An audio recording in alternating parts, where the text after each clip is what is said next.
Welcome to a special behind-the-scenes edition of the Business of Advice. Every year during our World Series of Success event, we bring thought leaders to our great group of financial advisors that we partner with and support. This year, we were honored to have Inky Johnson join us. Inky was a can't-miss NFL first-round draft pick as a cornerback from the University of Tennessee. A routine tackle resulted in Inky's right arm being paralyzed, and his dreams were dashed. However, this is where Inky's real story begins. Prepare to feel the power of the human spirit and enjoy this special edition of the Business of Advice. And in the process, it turned me into a different individual mentally, physically, and just my disposition and my gratitude for life. And so it's about erasing the outcome and just being committed to the day-to-day and giving everything we got to it. This is the Business of Advice podcast, where we help good advisors become great business owners. Hey, I'm excited to have Inky Johnson here with us. He's going to be on stage later today, but wanted to take the opportunity to grab you and just ask you a few questions, man. I think there's so much value you can add, not only to the advisors we support, but obviously the world like you've been doing for a while. So thanks for being here with us. No, man, it's a true honor, and thank you so much for this time. You know, I'm probably looking more forward to it than you are. Well, it's good to be back together. You know, this is our first kind of big live event. I don't know if you've been out a little bit probably, but it's good to get back out a little. So I don't know if everyone knows your story, but projected first round pick, have a terrible life-threatening injury that you overcame. But you know, the thing that's always fascinated me is not only did you have to overcome kind of the physical mental aspect, but you also lost your kind of dream since you were a little kid. So how'd you overcome that? You know, man, I always tell people I had a lot of great people, you know, coming up. That was one of the advantages that I feel like I had in spite of the adversity and opposition that I faced. I had a lot of people that poured into me and saw things in me that I couldn't see in myself, that I believe shaped and molded just who I am as an individual. Like, one of my favorite quotes is a quote by Dr. Maya Angelou that says, "I come as one, but I stand as 10,000. Basically saying, when you see me, I am the result and representation of the people that have poured into me and shaped me. And when I faced this level of adversity with my injury, it was the toughest thing I have been through thus far, right? Because not only did I lose a dream, it paralyzed my arm. And I was right hand dominant, right? And so to go from being able to function to one day you can no longer use it, you know, it's a bit of surreal, right? I didn't believe it. But the words that people had bestowed in me, the advice, the insight, I'll never forget being in the hospital and them just telling me like, man, we don't care nothing about the NFL. Because my whole life I felt as if I had to make it to take care of my family. Yep. And the people that helped me, because I grew up 2-bedroom home, 14 people. Mom had me at 16 years old. And in the hospital, and they was like, man, we don't care if you make it to an NFL. Like, bump the NFL. We just want you to be a decent man, right? We just want you to pay forward what we did for you in the lives of other people. And at that moment, I was able to put my perspective in a place to where I said, okay, let's do the work now. Basically saying, let's embrace the process to get back into the thing that I was a part of once. That was my team and my purpose and my mission for why I live my life. One of the things you talk a lot about is the idea of the process is more important than the product. Absolutely. And yesterday we were talking about John Maxwell Little. He said something. He said, you never see the end plan looking forward. You can only see it in reverse, right? And he's like, if you understand like where you're going. So talk about what that means to you, just the process being the most important aspect. Absolutely. And so I'll never forget asking the guys in college once. I said, can we be committed to the process of what we're doing without being emotionally attached to the results of what we're doing? In other words, the process, the day-to-day, every day showing up, giving everything we got to it, staying dedicated, staying committed, in spite of outcome, in spite of the product not being an actual product, the product being the reward and the outcome, because more times than not, it alters a person's performance. It alters a person's dedication and commitment. If you tell a person, hey, you give me everything you got, but you won't get this, you'll probably see a different version of that person. And so for me, I went through 2 years of being told, hey, Inky, can you show up every single day? We'll give you a different device for your arm, but at the end of the 2 years, we can't guarantee you that your arm will work. Most people would say, I'm not doing that. I said, sign me up. And in the process, it turned me into a different individual mentally, physically, and just my disposition and my gratitude for life. And so it's about erasing the outcome and just being committed to the day-to-day and giving everything we got to it. Inky, one of the things, you know, watching a lot of the videos that are out there on YouTube of you kind of talking about your injury and just the process that you go through, one of the things that struck me is you didn't really seem to feel sorry for yourself. Like, you just attacked the process. This past year has been crazy for a lot of people, especially if you're a leader or business owner. It's been challenging. How do you have that mindset, or what do you tell other people like about that mindset and how you go about not feeling sorry for yourself and just attacking the process like we were talking about? Yeah, I always say to people, the one thing we all have in common, regardless of where we come from, regardless of what we do, regardless of what we're part of, the one thing we all have in common is we all will face adversity and opposition, regardless. But there's this quote that I love. It says, we all have problems, but what makes us different is how we solve them. And so we all go through things in life. What makes us different is our perspective about it and how we solve them. Like I told a bunch of my guys last year, I said, hey man, the current climate of the world, and I'm not talking about climate change, but the current climate of the world and what we're dealing with and going through is not permission to fail.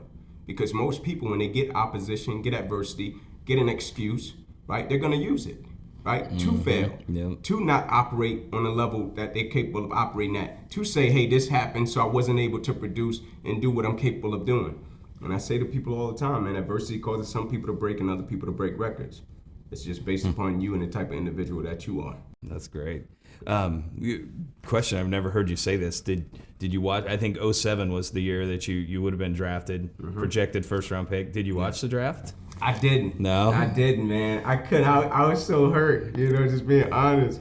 I flashed back to it, but I couldn't watch the whole thing through and through just because, I was just trying to get into a space mentally to even process what I was dealing with and going through. Because it took me about a good solid year to just get to a good place mentally, even though I was already in the process of going to rehab, doing different things for my arm. It took me about a year mentally to get to a place of peace to just say, all right, man, it is what it is. Like I couldn't even go to games back to back. I would go to a game here, take off a game here, because it was tough. And the toughest thing was not my injury, not me being able to play the game.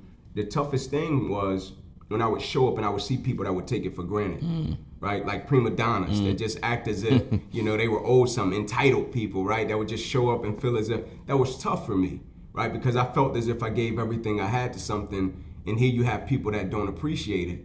And it's just like today in business and life with our families, I tell people, man, life changes quick, right? Yeah. And as people, we're so arrogant, right? And we feel as if we got something doing well, oh man, it's doing okay, we got this locked down, and people don't realize sometimes you could be on top of the world today and you can wake up tomorrow and the world can be on top of you. And I think this past year and a half with COVID, with the pandemic, it's instilled a level of empathy and compassion and gratitude in people that a lot of people didn't possess just because of how quickly life changed. And so for me, the early part of the process was tough because of that.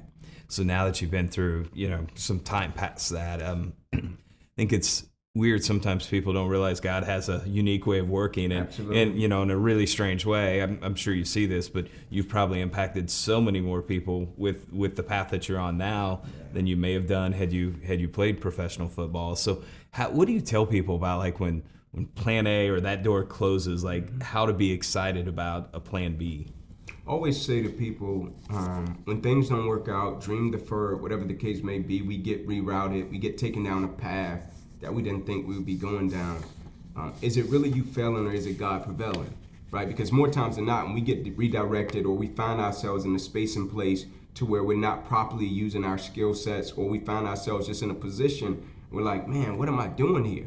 A lot of times we feel as if we failed. Like me, early on I felt as if I had failed. Right? I dedicated my life to this from 7 until 20 years old, and I get 10 games away, an injury happened, and I can no longer play. I felt as if I had failed. But all along, it was just me being redirected to what I was really supposed to do with my life. And so if we can get to a place of peace, a place of understanding, and a place of perspective about the situation, we can extract the lessons from it, we can learn from it, and we can become better people as a result of it. Just because we're redirected, just because it doesn't work out. Like my mom used to always say, if it's failure, that doesn't mean it's final. One bad chapter doesn't define a book. Take it, process it, and use it. That's good. Well, let me ask you, I know because we got to get you on stage here in a minute, just a couple quick kind of what I call lightning round or wrap-up questions. But as you look back at this past year, 2020, any big lesson that you learned coming through kind of COVID and everything that we've been through? Was there anything new or any big takeaway you had? Yeah, I'm an ambitious person, right? And when I started speaking, I would just go a lot because of how I grew up, because of what I experienced. I grew up in poverty. And so my one main goal as a kid, with whatever dream I had, I just don't want, when I got a family, for them to experience some of the things I experienced. And so when I start working, speaking, serving, I'm like, man, I'm gonna just speak so I could get my family to a place to where they're secure financially. I'm able to serve and help people. And I was just running. And when the pandemic happened and I was able to really sit down, like I would schedule little time slots with my family, but when I was able to really sit down during the pandemic and really take my kids to school every day, like really go to lunch with them, really go to lunch with my wife, it just put me in a different place of peace, right? It made me realign and revalue my values, my morals, my principles about life. And it made me look at things differently. Like I told my buddy last week, I was like, I'll probably never travel the way I used to travel because of what happened in 2020. A lot of people looked at it as, man, I'm missing out. I looked at it as, man, it opened me up to a new level of life that, I didn't know I was capable of doing it that way because I was always running. I didn't know I could balance it out that way and have peace in both areas of my life. That's cool. I've heard a lot of people say, I think it made us realize what's truly important. So that's good. Is there any person that inspires you? So you've inspired a ton of people. Is there someone who like you look up to, like maybe not a personal mentor, but even from afar? Yes, a ton. But if I had to pick one, it would be my mother, because she shaped my mentality. She shaped my spirit about life, about not making excuses, about getting things done, and me just watching her example. Because more times than not, a person will say the right thing, but if you go back and you track their steps, track their actions, and track how they respond to things, they don't align. And for my mother, I watched her work a double shift at Wendy's, my whole childhood. And she would get off and she would pull up to the park and sit there and turn on her car lights and let me chase this dream to go to the NFL. And I watched her when we experienced certain things, right? And she wouldn't let me make an excuse. I couldn't call my mother and complain about a coach, right? I couldn't call my mother and say something was going, I couldn't. Right, and so my mother shaped my mentality, my spirit, and my disposition for sure. That's cool. Anything you're doing for your own personal growth that you're excited about, like this year going forward? Yeah, I read and I journal a lot. Yeah. And the reason I write a lot, I started doing it when I first got injured, but I often journal to my children, my wife, my mom, and I journal because oftentimes I reflect back to it, and I'm totally transparent in my journals, because this is a space and place to where I tell people, one day I'm going to give them to my children, one day I'm going to share with my wife, but for now, and I got a journal for myself, but for now it's just me getting my thoughts out. I share decisions, choices, I share thought process, I share things that I had to do that they probably didn't understand, but why it was going to be good for them. And so I journal and I read a lot. That's cool. Final question. What's the best piece of advice you've ever received? The best piece of advice that I've ever received was the greatest gift that I could ever give to my children is showing them that I love and I respect their mother. Yeah. That's awesome. Absolutely. Great advice. Inky, man, appreciate you being here. Thank you, man. So we'll see you on stage. Yeah. Thank you all.